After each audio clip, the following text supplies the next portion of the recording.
Tuli ku UG Lifestyles. Muli mutya mikono gyaffe gye musinzira okubanga mutugoberera. Mwongere okusubscribinga ku channel yaffe eno mujongera amaanyi ebere yakabi. Ate waliwo mukwano gwange omuyita Suna Ben oweza Sage mu subscribe ku channel eyo. Mulaba omusajja akuba endongo emenya amateeka. Gyali eri ku Suna Ben munoonye yoko tiimu yemu. Kakati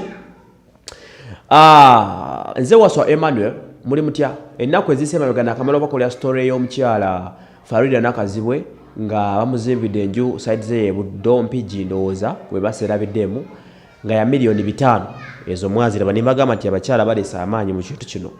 naye bwayise ennaku ntono mu byemu kube na followinga mwalimu ebyangambibwa mbo omukyala wadde amakawe gali naye mbutagasulamu wala obutakanya wakati we ne Omar Sali era nyina nawe nasomako ne binagoberera nga birimu okubanja omwana nti Farida tanaba kuzaalya musajja mwana wakyalo question marks ez'amaanyi awo naye nenga emagiro sirika siriza ku kimwacho osokokole ebirala nenga kanjira nsirika ndabe ebiddako naye agafulumye gali nti omukyalo ono bandibanga ye ne Omar Sali bandibanga okwawukana kuli mu kkubo anytime soon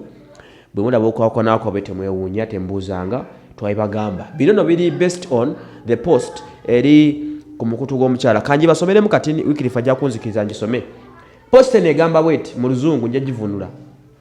the beauty of understanding that all relationships are not meant to last forever mu bufunze the beauty to understand that all relationships are not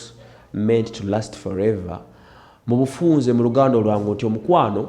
teguliiwo okubeera olubeerera muntu olina omwagala okumalako akaseera k'omwagadde ne mwawukana if the need arises okusinza ku post mpanvu ebigirimu ebikubitematemamu akatini binagoberedde abiri nti omukyalo ono atugambe nti bwembeera mukwano you try to remember the memories ebirungi bye muyiseemu n'ebibi bye musanze byonna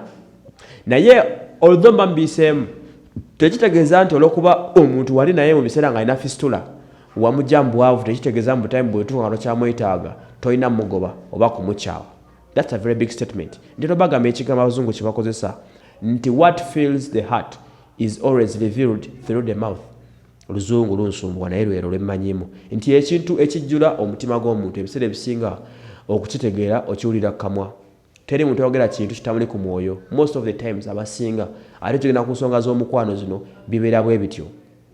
so omukyalo ono mumumanyi bulungi nnyo y'omu ku wakolanga basenga ku NTV awo ku pulogulaamu eyo okumakya mwasuze mutya ey'amaanyi nno posting eyo bwefuluma mufunamu okweraliikira bafaanizi be munoonyeeko abannyonnyola ekyekigenda omunobya ewa Omar Sali mumunoonyeeko ajja kuba bawulira omukyalo oyo Nakazibwe Farida bizibu si byangu eby'omukwano bemulowooza nti bali bulungi oluusi munnange bawudde ku kyokya mayenje yakiraba nti kibyagalwa litukula ennyumba lwemanye ekiri munda mubeere bulungi mweraba ngenzi